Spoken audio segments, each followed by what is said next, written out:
30 ఏళ్లు ముఖ్యమంత్రిగా ఉంటారంటున్న జగన్ కుప్పంలోనూ చంద్రబాబును ఓడిస్తారని చెబుతున్నారు.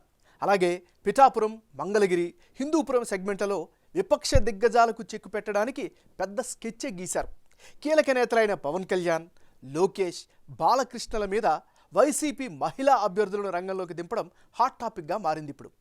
అదే ఇప్పుడు ఆ ముగ్గురు రాజకీయ భవిష్యత్తుపై చర్చనీయాంశంగా మారింది. జగన్ ప్రయోగం ఫలిస్తే ఆ ట్రెండింగ్ పొలిటికల్ స్టార్ల పరిస్థితి ఏంటి?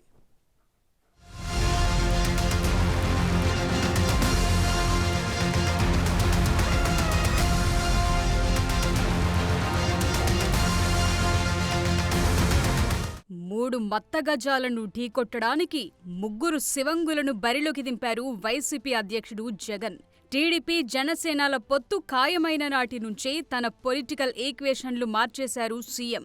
వై నాట్ 175 స్లోగన్ పఠిస్తూ రాష్ట్ర వ్యాప్తంగా అభ్యర్థులను మారుస్తూ వచ్చిన ఆయన క్యాండిడేట్లు ఫినాన్షియల్ బ్యాక్గ్రౌండ్తో పాటు కుల సమీకరణాలన్నీ కూడా కీలకంగా తీసుకున్నారు.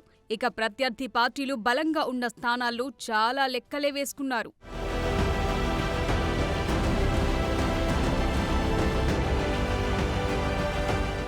ఆ క్రమంలో వైసీపీ ఆవిర్భావం నుంచి కొరకరాని కొయ్యలా మారిన హిందూపురం అసెంబ్లీ సెగ్మెంట్లో టీడీపీ ఎమ్మెల్యే నందమూరి బాలకృష్ణపై మహిళాస్త్రాన్ని సంధించారు జగన్. బాలయ్యను ఢీకొట్టడానికి కర్ణాటక సాఫ్ట్వేర్ ఇంజనీర్ తిప్పేగౌడ నారాయణ దీపికను బరిలోకి దింపారు. కురుబ సామాజిక వర్గానికి చెందిన దీపిక భర్త వేణురెడ్డి 2003 నుంచి వైఎస్ ఫ్యామిలీకి వీర విధేయుడిగా ఉంటూ వస్తున్నారు. హిందూపురంలో కీలకంగా ఉండే కురుబ ఓటర్లతో పాటు రెడ్డి వర్గం కలిసి వస్తుందన్న అంచనాలతో ఆ నియోజకవర్గంలో తొలిసారి మహిళా ప్రయోగం చేశారు జగన్.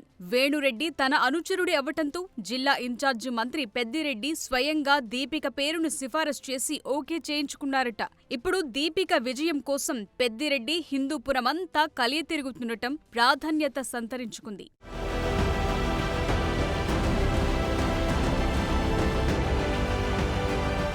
జనసేనాని పవన్ కళ్యాణ్ పోటీ చేసే స్థానంపై నిన్న మొన్నటి వరకు సస్పెన్స్ వీడలేదు. చివరికి పిఠాపురం నుంచి పోటీ చేస్తున్నట్లు ప్రకటించారు పవన్. అక్కడ అప్పటికే వైసీపీ అభ్యర్థిని కాకినాడ సిట్టింగ్ ఎంపీ వంగ గీతను ఖరారు చేసింది వైసీపీ.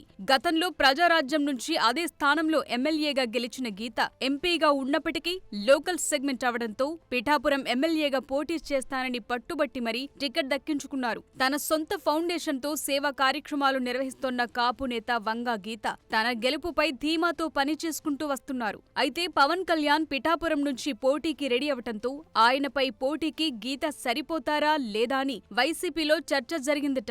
అయితే కాపు ఈక్వేషన్ల లెక్కలతో పాటు పవన్ కి ధీటైన అభ్యర్థి దొరక్క ఆమెనే కాపు ఈక్వేషన్లతో బరిలో దింపారు. 2009 నుంచి కూడా అందరూ 2014లో పార్టీ పెట్టగానే ఫస్ట్ నాకు పిఠాపురం నుంచి అడిగారు పోటీ చేయమని. మళ్ళీ తెలంగాణలో అడిగారు పోటీ చేయమని.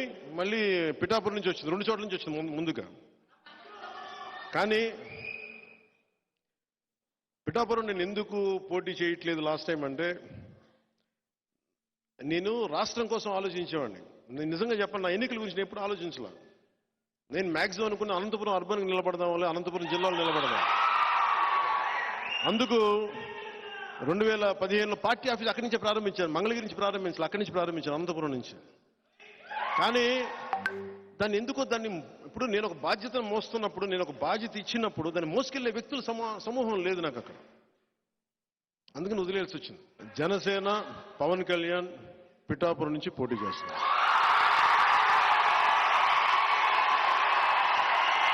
నా గురువైన ఇక మంగళగిరిలో పోటీకి నారా లోకేష్ మరోసారి బరిలోకి దిగారు. మంగళగిరిలో గెలుపును అత్యంత ప్రెస్టీజియస్ గా తీసుకుంది టీడీపీ. 2019లో తన ఓటమికి ప్రతీకారం తీర్చుకుంటానని శపథం చేశారు టీడీపీ నారా లోకేష్. దాంతో అలర్ట్ అయిన వైసీపీ అక్కడ వరుసగా 2 సార్లు గెలుపొందిన ఎమ్మెల్యే ఆర్కేని పక్కన పెట్టి గంజి చిరంజీవిని ఇన్ఛార్జిగా ప్రకటించింది. టీడీపీలో మంగళగిరి మున్సిపల్ చైర్మన్ గా పనిచేసిన గంజి వైసీపీ సభ్యుడిగా ఫోకస్ అయ్యారు. మంగళగిరిలో కీలకంగా ఉంది చేనేత ఓటర్లే. అందుకే చేనేత వర్గం లెక్కలతో ఆయన్ను ఇన్ఛార్జిగా ప్రకటించింది వైసీపీ.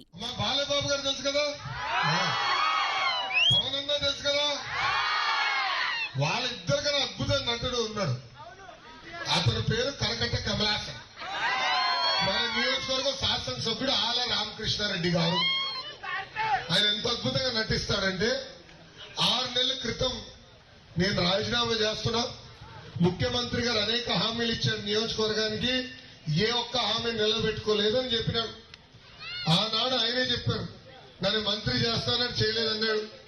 నియోజకవర్గానికి 2,000 కోట్ల రూపాయలు ప్రతి సంవత్సరం ఖర్చు పెట్టి అభివృద్ధి చేస్తానని ముఖ్యమంత్రి గారు చేయలేదన్నారు.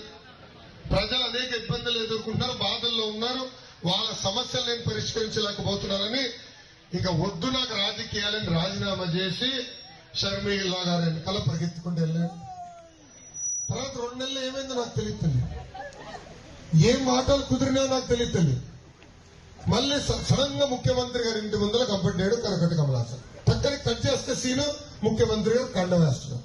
ఇంత అద్భుతంగా నట్టుడుతుంది. ఇలా ఎన్నో నటనలు చేస్తాడు. రేపు వస్తాడు మళ్ళీ క్యారేజ్ పెట్టుకుని పొలంలోకి వస్తాడు, మళ్ళీ అదేదో క్యారేజ్ నిలిచినట్టు ఒక యాక్టింగ్, మళ్ళీ ఇంకొక యాక్టింగ్, ఇంత అద్భుతమైన నటన మొదలు పెడతాను.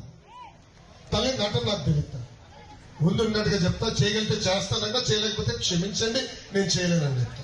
టీడీపీ నేతను మంగళగిరి ఇన్ఛార్జిగా ప్రకటించడంతో అక్కడి వైసీపీ నేతల్లో అసంతృప్తి భగ్గుమంది. దాంతో జగన్ మరోసారి అభ్యర్థిని మార్చారు. చివరికి రేస్లోకి మంగళగిరి మాజీ ఎమ్మెల్యే కాండ్రు కమల కూతురు, మరో మాజీ ఎమ్మెల్యే, మాజీ మంత్రి మురుగుడు హనుమంతరావు కోడలు లావణ్య వైసీపీ అభ్యర్థిగా రేస్లో ఫిక్స్ అయ్యారు. ఆమె రాజకీయాలకు కొత్తే అయినా అటు పుట్టిల్లు, ఇటు మెట్టినిల్లులకు రాజకీయ నేపథ్యం ఉండటం కలిసి రావటంతో లావణ్యను పిలిచి మరీ టికెట్ ఇచ్చారు.